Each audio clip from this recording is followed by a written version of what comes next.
I'm Liz Cable. I was the gamification consultant for this project, which means I designed the puzzles and I wrote a lot of the narrative-based props. So I work with students and with teachers and lecturers of students around game-based learning. Not everybody likes to sit in a classroom or on a computer to learn, and all of us could do with doing something a little bit different, a little bit more immersive and engaging. So I use game-based learning for bookkeeping, I use it for digital marketing. This experience has been amazing, from meeting the Wooga team online and working with them and being introduced to the June's Journey world, and then eventually meeting not just the Wooga team but then their players, who are all of them together so deep into the June's Journey world. It's lovely. One of the tricky things about writing this particular set of puzzles was that it needed to be very firmly set in a narrative in the June's Journey world,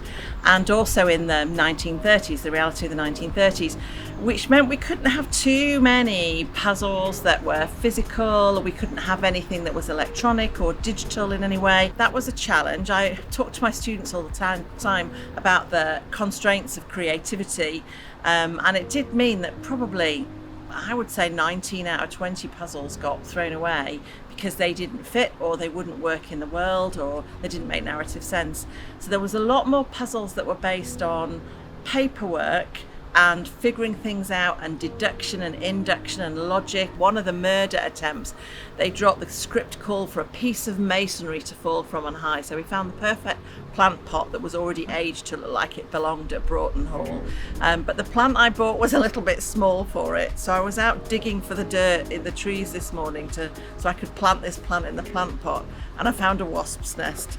So that was my hairiest moment of the whole weekend, I think. One of my favourite moments was when they were opening the Octorium, which is this huge puzzle box, and they found a chamber that was just full of keyholes, and they called out, "I need a key," and then someone said, "What key do you want?" And she just said, "All of them." And I thought that was wonderful. So Zach is a really experienced writer, and he's been with the June's Journey writing team for 6 years now, so he knows it absolutely backwards. It was extraordinary to work with him. What I need to say is Zach wrote something that I believe hasn't been done anywhere before. I've done a lot of live action role play, I've played it, I've written it.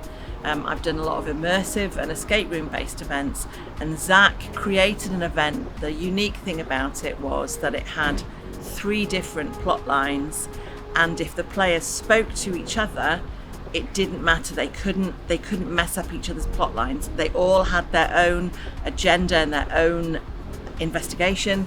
And then at the end, it all came together in a massive plot line and a great murder mystery denouement. And I think he's achieved something nobody else has.